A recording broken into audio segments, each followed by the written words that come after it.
আসসালামু আলাইকুম। আজকে আমি একটি মজাদার ভর্তার রেসিপি শেয়ার করব। আজকে আমি লাউয়ের বিচি ভর্তা করে দেখাবো। অনেকেই অনেক রকমের লাউয়ের বিচি ভর্তা খেয়েছেন। আজকে আমি ভর্তাটা একটু ডিফারেন্টভাবে বানিয়ে দেখাবো।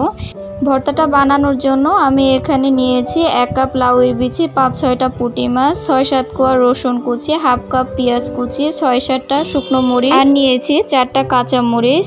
ভর্তাটা বানানোর জন্য সবার প্রথমে চুলায় একটি কড়াই বসিয়ে দিলাম।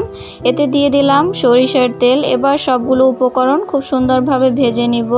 সবার প্রথমে আমি মরিচগুলোকে ভেজে নিব।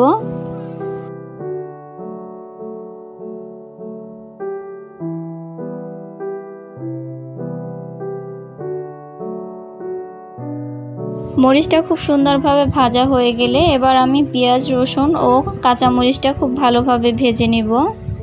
সবগুলো উপকরণ আমি হালকা করে ভেজে নেব।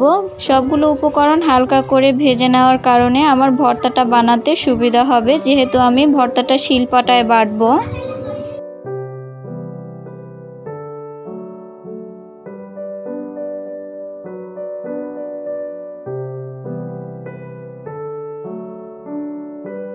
এবার আমি দিয়ে দিলাম লাউয়ের বিচিগুলো। লাউয়ের বিচিটা আমি লবণ দিয়ে ভেজে নিব।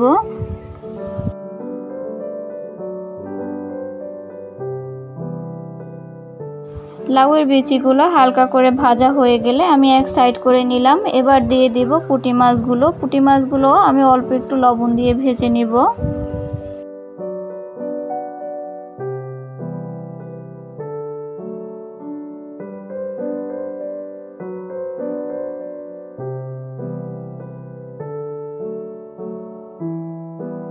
দেখুন আমার সবগুলো উপকরণ খুব সুন্দরভাবে ভাজা হয়ে গিয়েছে। এবার আমি একে একে সবগুলো উপকরণ শিলপাটায় ভালোভাবে বেটে নিব। অনেকেই অনেক রকমের ভর্তা বানিয়ে খেয়েছেন। এইভাবে করে পুঁটি মাছ দিয়ে একবার লাউয়ের বিচি ভর্তা বানিয়ে খেয়ে দেখবেন, ভীষণ মজার ভর্তার রেসিপিটা। ভর্তার রেসিপিটা এতটাই মজার যে আপনি পুঁটি মাছ দিয়ে বানিয়েছেন কেউ বুঝতেই পারবে না। দেখুন আমি সবগুলো উপকরণ খুব সুন্দরভাবে বেটে নিয়েছি। এবার আমি সবগুলো উপকরণের সাথে খুব ভালোভাবে মিশিয়ে নিব। সবগুলো উপকরণ ভালোভাবে মাখানো হয়ে গেলে এবার আমি এখানে দিয়ে দেব 1 চামচ সরিষার তেল। এই সরিষার তেলটা ব্যবহার করার কারণে ভর্তাটা খেতে বেশি ভালো লাগবে। দেখুন ভর্তাটা খুব সুন্দরভাবে বানানো হয়ে গিয়েছে। ভর্তাটা দেখতে যতটা লোভনীয় লাগছে খেতে ততটাই মজার। দেখুন আমি একটু কেটে দেখাচ্ছি ভর্তাটা কতটা পারফেক্ট হয়েছে, দেখলেই বুঝতে পারবে।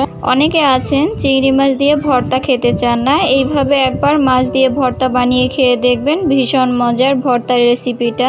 ভর্তার রেসিপিটি যদি ভালো লেগে থাকে একবার হলেও ট্রাই করে দেখবেন, আশা করি ভালো লাগবে। ভিডিওটি ভালো লাগলে লাইক, কমেন্টস এবং সাবস্ক্রাইব করে পাশে থাকবেন। ধন্যবাদ সবাইকে।